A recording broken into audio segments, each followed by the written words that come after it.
of a bio of our special guest this evening. I'm super excited to speak with her.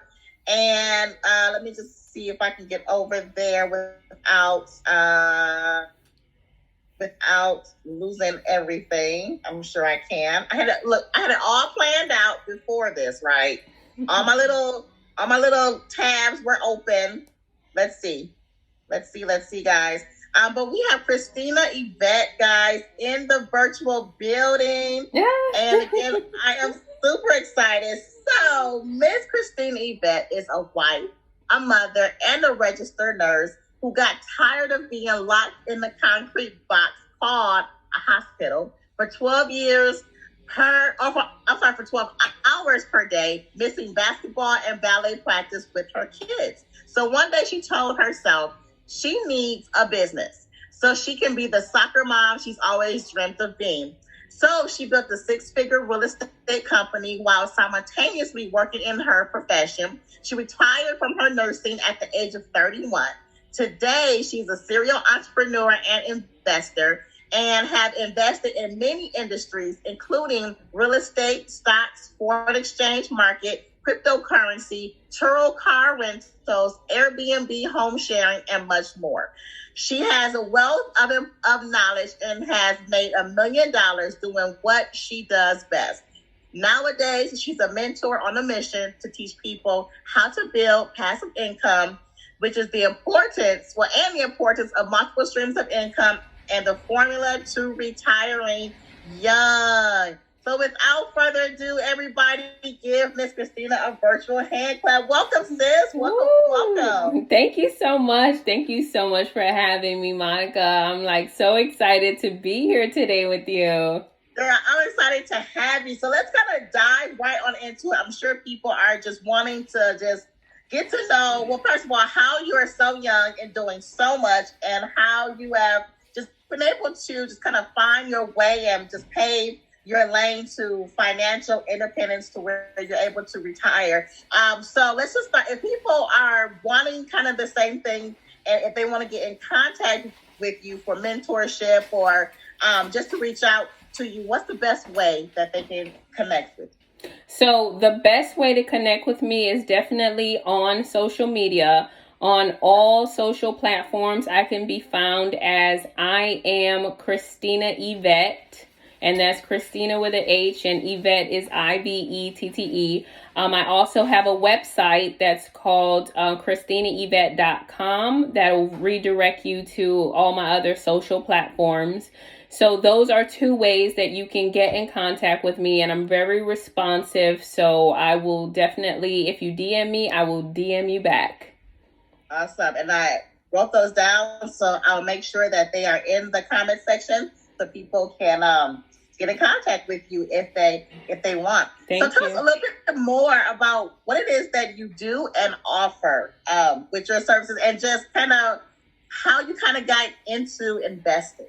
Okay, absolutely. So I have a brand. It's called 7 Ways to Wealth. And with this brand, I teach people how to create different passive income streams so that they can have, multiple streams of income and retire. That's my main purpose. And I teach it through index funds with the stock market, through cryptocurrency, doing trading and staking, and through the Forex market by having like a PAM account and having someone else do all the trading for you. So those are my 3 primary things that I teach about in this brand.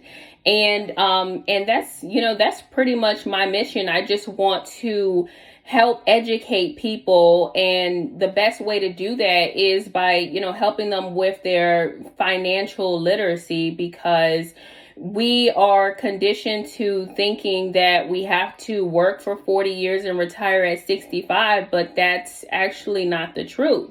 We don't have to work for money like money can work for money. And so that's why I, primarily teach passively, because if you're investing, but these are like active ways of investing, you're just pretty much creating like another job for yourself, or you have to still trade time for money. So the passive approach, where you're making money in your sleep and it's going to happen automatically, is what I really love educating people on. I love it. So how did you know that you were interested in this, like in finances and investing? Like, were you always good with numbers, or how did you know that this is something that you were wanting to dive into? So,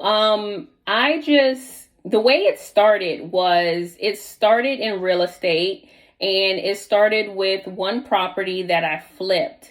And I bought this house for $89,000, and I renovated it for $30,000, and I sold it for $235,000. So with that being my first deal, which was a 6-figure deal, I'm like, okay, what am I gonna do with all of this money? And so I rolled it into another real estate deal, but I also wanted to practice diversification. And I said, I can't just put all my eggs in one basket, because what if the house burns down, right? What if something happens? And even though I like tangible assets, I'm like, I have to also split this money and put it somewhere else. And so I was doing research on the stock market, and I'm saying, what is the easiest way to invest in the stock market where you don't have to, learn how to trade. You don't have to really learn or do as much research about these different businesses. Like, what is the easy blindfolded kind of way of investing? And so I stumbled across index funds. And with index funds, it's the most simplest way in order for you to build wealth, in order for you to gain money in the stock market passively. So I started diversifying, and I got into index funds, and from index funds, it led me down a rabbit hole to the foreign exchange market, because they're pretty much neck and neck, but the foreign exchange market is a little bit larger than the stock market. But it's different. It's not dealing with, different shares in a company. So with the foreign exchange market, it deals with the currency pairs in different countries. So I said, okay, this is diversification as well. So what I started doing was I actually started learning how to trade. So I was going on YouTube and, learning. And then I took a course on babypits.com and started, learning how to trade in the foreign exchange market. But one of the challenges I found was that I still had a full-time job. And so I would jump into a trade at 5 o'clock in the morning, and then I would have to clock into the hospital at 7 o'clock in the morning. And I still had this trade that I had to manage while I'm taking care of 5 patients. So with that, I found challenges, and I said, okay, well, I can't be an active trader and also working full time. So how can I do this passively? So with more digging and more research and going on to websites like myfxbook.com, where they show like all the statistics, I looked for, statistics of some of the highest performing traders.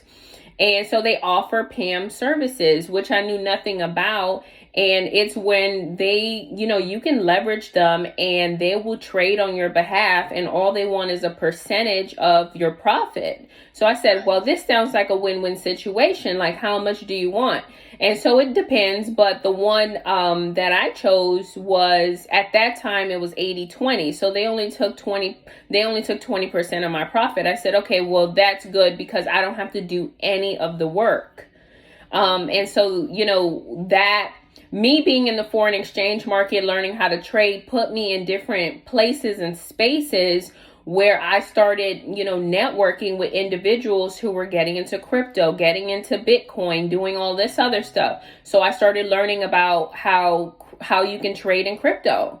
So you can do the same, thing in Forex. You can day trade with crypto. And so some of my buddies from Forex, they said, okay, well, there's this new system. It's an AI system, and it'll do all the trades. So it'll execute the trades, manage the trades, and close the trades for you. I said, this is a win-win situation. And so I obviously invested in this AI system, and I put money there so that it could grow passively by using, compound interest, which is one of the things that you definitely want to, utilize. It's a tool that will help you create, growth or build growth, wealth for yourself. So that's pretty much how it goes, how it started to where it is. That's awesome. And I commend you just for being so knowledgeable, because most times people are like, compound interest, Pam, like those terms would just intimidate people. And then, they'll just settle for their 9 to 5. So I commend you for being not only for being so knowledgeable, but for being willing to teach other people as well how to get their self financially secure. So let's talk about if somebody is wanting to retire at 31 or retire young, what would you say is like maybe the first mindset that they should make sure that they have?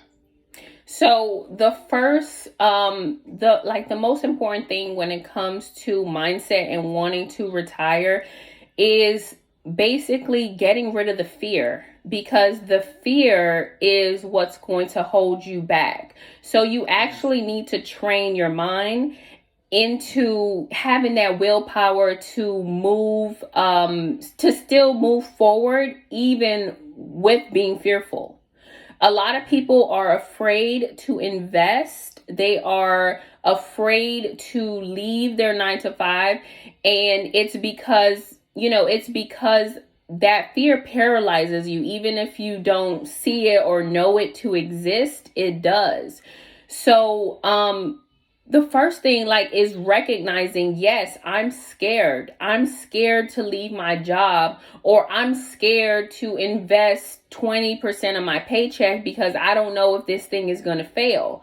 Once you accept that fear, then you're able to move past it, because you're saying, well, you know what? I'm going to build up this courage to invest my paycheck into something that will help it multiply. And that goes back to you needing to basically tell yourself, do pep talks. That's something that I did early on, is I was telling myself, you're going to do this even though you're scared. Keep moving, keep walking, keep going. And those pep talks will diminish that fear, because the fear is bigger than us. Yeah. And true. So the goal is to minimize it and to make it smaller than what it is, because once you're moving forward into investing, into being intentional about retiring young, then that fear is eventually going to disappear. I love it. And it's funny that you talk about fear, because you seem so fearless in this space. You just seem like, I know this, but I'm sure it was a process for you, right? It was very scary. It was scary. And then another thing is that I'm young. So a lot of people that were older than me, they're like, no, don't do it. You're going to lose your shirt. You're going to lose your pants. You're going to lose all of your money. No, you work so hard as a nurse. Don't invest. Don't buy real estate. And I'm just thinking, that sounds like bad advice. I'm going to do it anyways. Wow. And I'm sure that you are so glad that you did. That's awesome. Yes. Awesome. And so now, what would you say are maybe the top skills for somebody who is looking to get into this space of investing, whether it's in cryptocurrency or real estate? What types of skills or knowledge base should they try to acquire first? So, one is communication. That is a very important skill to have when navigating through, having these different types of investments, because you have to, you have to be reading, you have to be able to get on the phone with a brokerage for them to break down, everything that your investment account entails. So, and you also have to be good with analyzing. So with communication and having the ability to analyze, your specific portfolio or these investments that you're getting to, like these these index funds, you'll be able to familiarize yourself with the lingo and the language and stuff, because that is what could turn somebody off as well. They're like, I don't get this. But that's just a form of communication, and you have to be able to, to do the research and say, okay, Google that word. Simple. Like, what is a prospectus? Google it. You'll find out what a prospectus is. So, so those are important things initially starting out that you have to do. I love it. And so I'm sure in your years of doing this, there have been some challenges. So can you name maybe one challenge that you had to kind of navigate through and just what you've learned through that process? Yes. So there is definitely going to be failure when you are, when you're risking your money, your time, your effort, all of that. So I have experienced a lot of it. And the thing that kept me afloat is that I didn't let the failure, keep me down. So one thing that I experienced was I flip houses. And so the last house that I flipped, I actually lost $50,000 in that house. It was a loss, and it was my first loss. But on a normal situation, that could have been, like my first and last, that could have been my last deal, that if that's what I decided. But I bought this house, and I did not know that it had an illegally converted garage. So when the inspector came to check the impact windows and they seen the garage, they said, no, this is a no-no. They gave me a violation, which cost me thousands. And then I had to hire an additional team on top of the team that I already had in order to legalize the garage. So that was a life lesson that I learned. And, and I'm actually happy because there was a lot of growth. I actually, figured out a new strategy to where I don't want to flip old houses anymore. And I know that that's other people's niche, which is a good niche. But now it actually caused me that growing pain to where I'm like, okay, I'm growing outside of this space, and now I want to develop. So that is the transition that I, took as a result of that $50,000 failure. And that's only in real estate. Now, in the foreign exchange market, when I was trading myself, I am an emotional creature. And that's something that, I can't help. So when I'm trading with my emotions. And unfortunately, when it comes to this, it's 80% psychological and 20% skill set and strategy. So I have taken a lot of losses because I got out of the market too soon. Because I was nervous that, this trade was going in the opposite direction. Yeah. And little did I know that if I would have held it for a few more hours or a couple more days, that loss would have been a win. And so it hurts, but it taught me a lesson. It taught me a lesson. And, you're going to experience failures in any and every department of your life, from parenting to running your business to different investments. But you have to just determine, does the risk outweigh the reward, or does the reward outweigh the risk? And obviously, if you're putting yourself out there, you're going to be rewarded for taking that risk. That's true.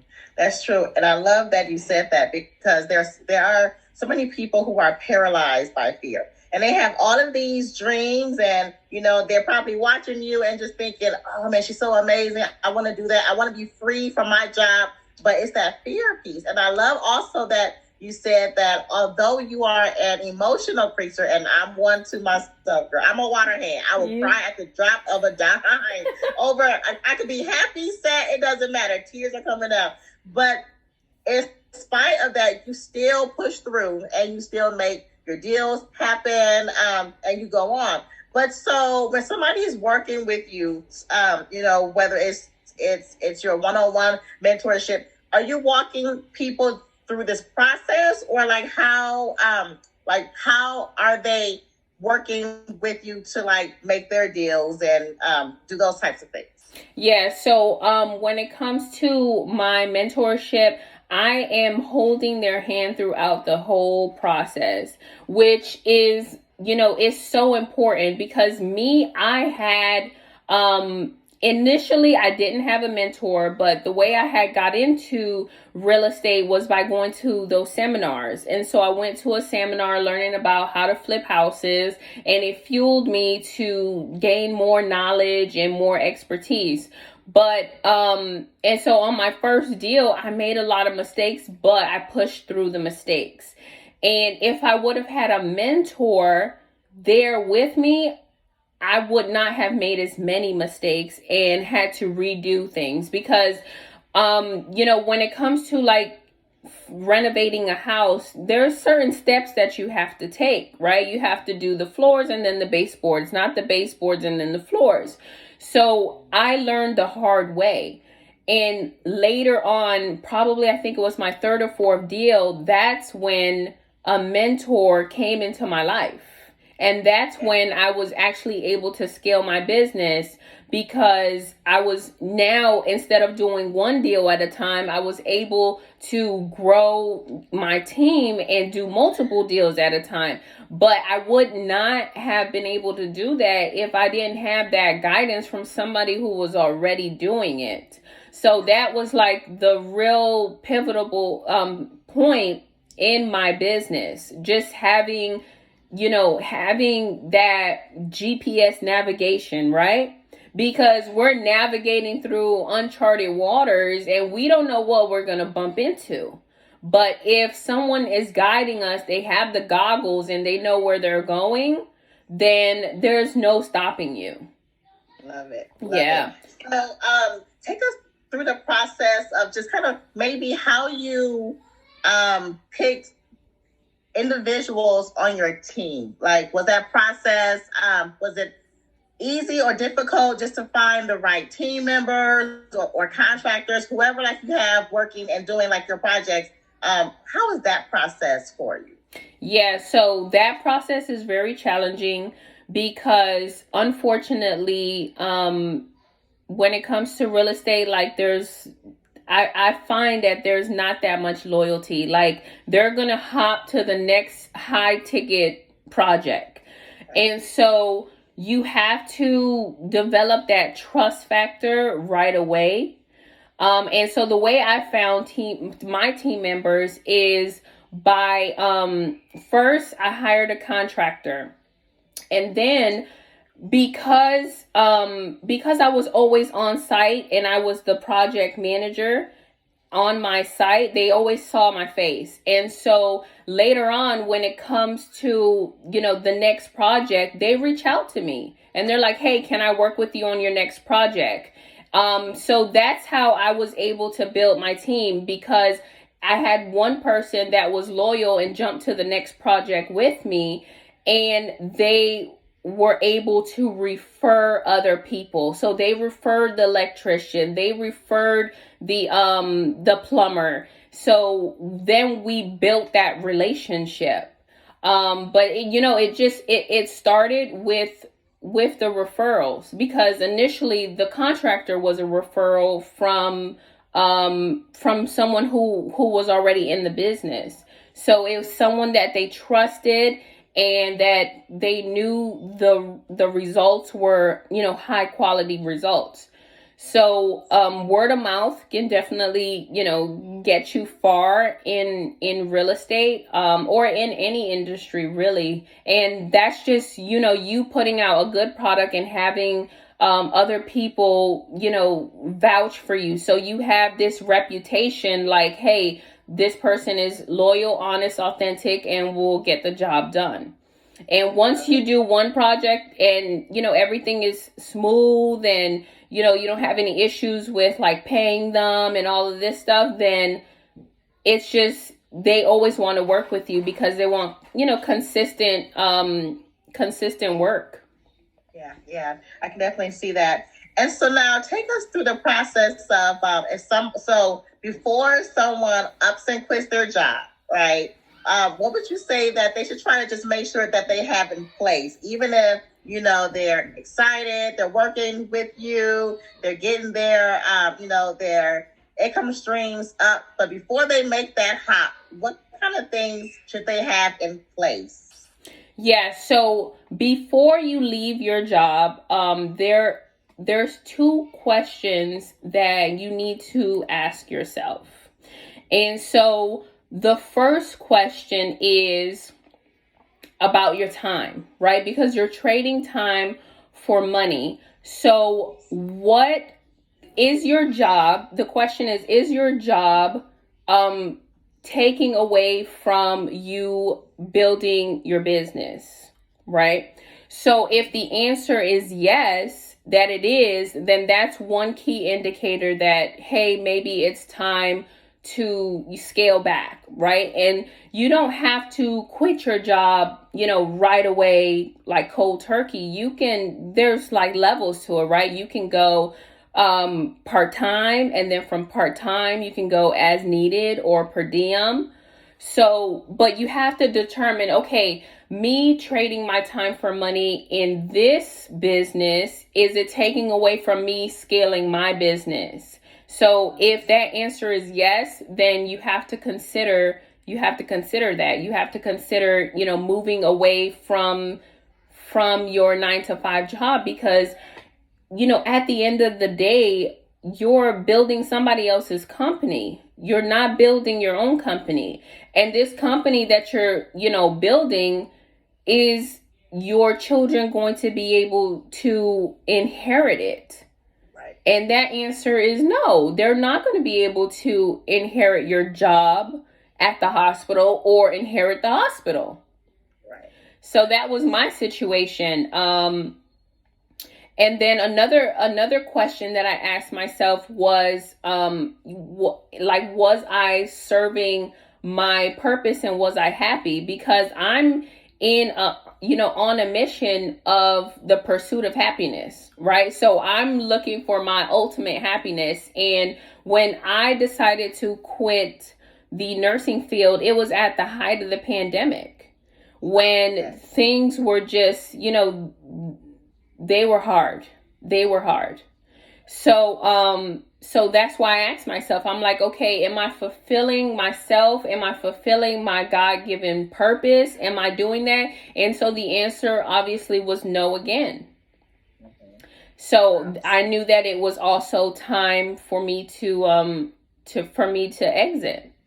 Yeah. And I think that's a powerful place to be, because, like we said, many people just stay on their jobs because it's what they've always done, even if they hate it, but to just actually take that time. And I think the pandemic actually paused life for a lot of us too. It's just, it just kind of gave us that time to reflect. But so I think it's big that not only, did you say, hey, okay, this nice paying job, right, is still not my passion. There's more. And to actually step out and to get more, doing it scared, but doing it more for your family and for that legacy. So I think that is awesome. And so now, Christina, many people have like their idea of what success is. What does success mean to you? So success means to me when you are able to, wake up and do whatever you want to do. Love so me, I have 3 children, and Okay. it I quickly realized that I was not able to spend as much time with my children because I was gone 12 hours a day. And so that was the challenge. And so I that was my motivation. Like, my children are my why, right? And so that's why I got thrown into entrepreneurship, because I had this 1-year-old baby. I was a new nurse, and I said, okay, I'm going to save every dollar that I have so that I could invest it, because I want to be able to spend as much time as I want with him. And that's how so I was a mom before I became an entrepreneur. He kind of just threw me into it, but I knew that that was the right way to go. And so my goal was to exit my career as fast as I could, because I knew that it was just stealing time away from family. That was like the main thing for me. It was just being able to spend as much time with family, being able to do whatever I wanted to do, being able to wake up whatever time I wanted to wake up as well. Right now I'm a morning person, but back then I was not a morning person. I did not like waking up at 6 o'clock in the morning or 5:30. Now it's like, it's my routine. But just that time freedom. And then, like, one of my goals is like location freedom too, where I can be, in any state or part of the world or country or anything. So because of those goals of wanting to be present in my children's life and not being stuck in a hospital for 12 hours, that's a big trade-off. And I know that my children, they need me. They need their moms, because they're spending more time at daycare or with the babysitter. Yeah. Right. And so they're being molded in that direction. Like me, I speak Spanish, but I didn't teach my children to speak Spanish, right? Because I'm shaky.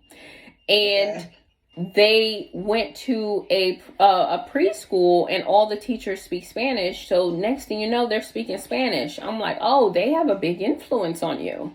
Right. I didn't even know. I'm like, okay, they're teaching you other languages and all this stuff, which is a good thing.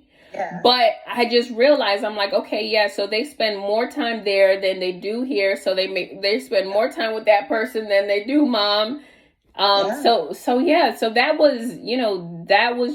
was very important to me. I love it. So take us through a typical day in your life. Like what's a typical day? Like, what time do you get up, and what's your routine? Just like, what's a typical day? Oh, okay. So my day is it's pretty much the same, but same every day. But I wake up at 5 o'clock in the morning, and I do my morning routine. And so my morning routine consists of me first doing meditation. That's like the first thing I do. So I don't pick up my phone. I don't start answering emails or anything bizarre like that. So I meditate for about, I want to say 10 minutes. And then that kind of flows into visualization, where I visualize like my dream life. Like, I visualize me like on vacation, basically, or doing whatever I want to do. And I also visualize my day, right? So my day is going to consist of, me, exercising, working out, dropping the kids off, picking them up, all of that stuff. So I visualize my day. And then from there, I start doing affirmations, where, affirmations. So like, I say things like, I am a public speaker. I am a world traveler. I use affirmations like that. I am healthy. I just make sure and affirm in my life those things that, that I want, or that I want to consistently, have.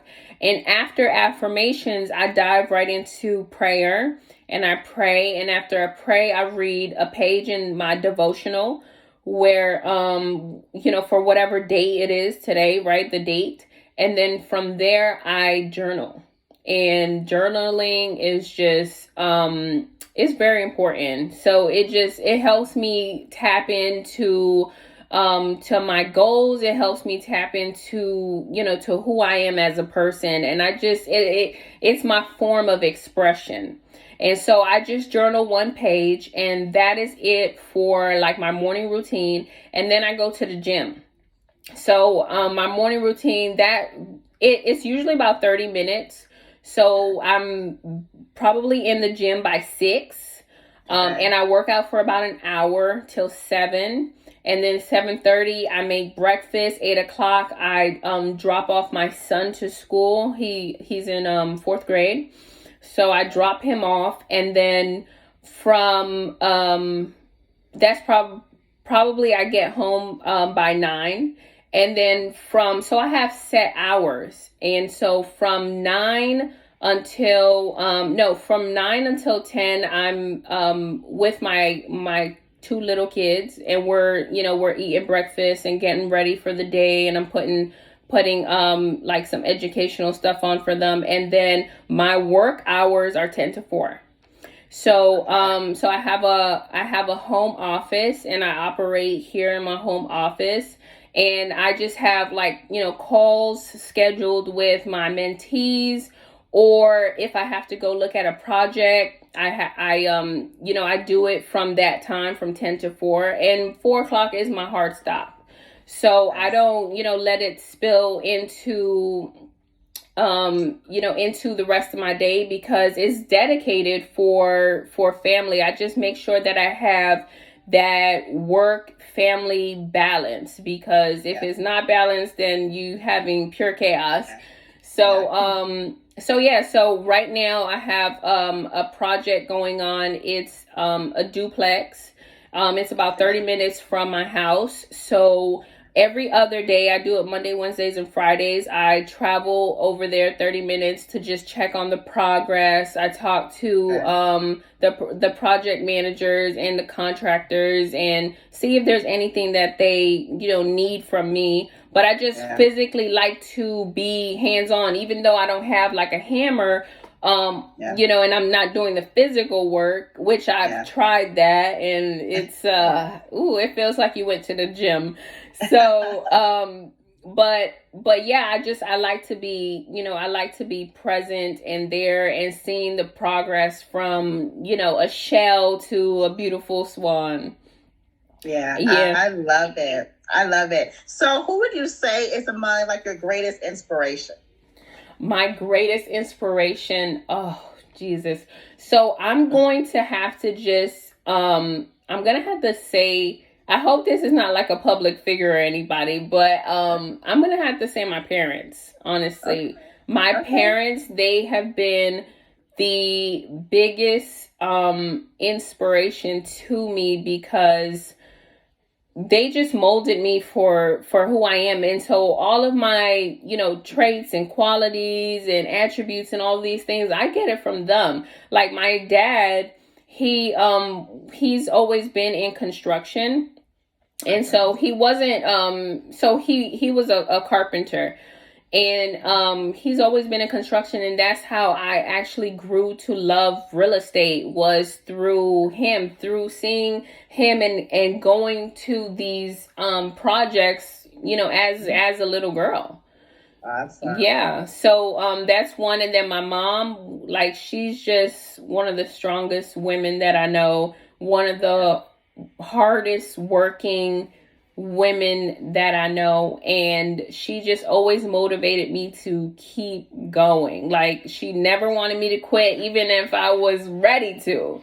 I remember going to college, and I didn't really like the town that I was in. And so I told my mom, I said, Mom, I'm ready to come home. I don't want to be in this town. It's too small. She's like, no, don't you dare. You go to one of the best colleges in this state. She's like, don't you dare. You have to, thug it out. And I said, okay. And I ended up, staying for a couple years. So they have just motivated me, fueled me, and been my entire, support system. Yeah. That's awesome. Big ups to the parents. I love it. Now, Christina, have you read any decent books lately? Oh yes, I'm a big reader. I'm a big Okay. reader. I one of my favorite books is Think and Grow Rich by Yes. Napoleon Hill.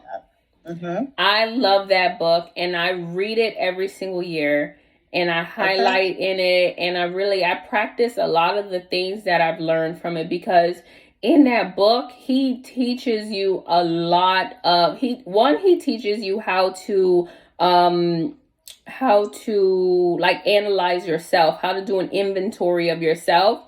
And so when I learned that from him, I said, oh, I need to teach this to my mentees because they need to learn how to take an inventory of themselves.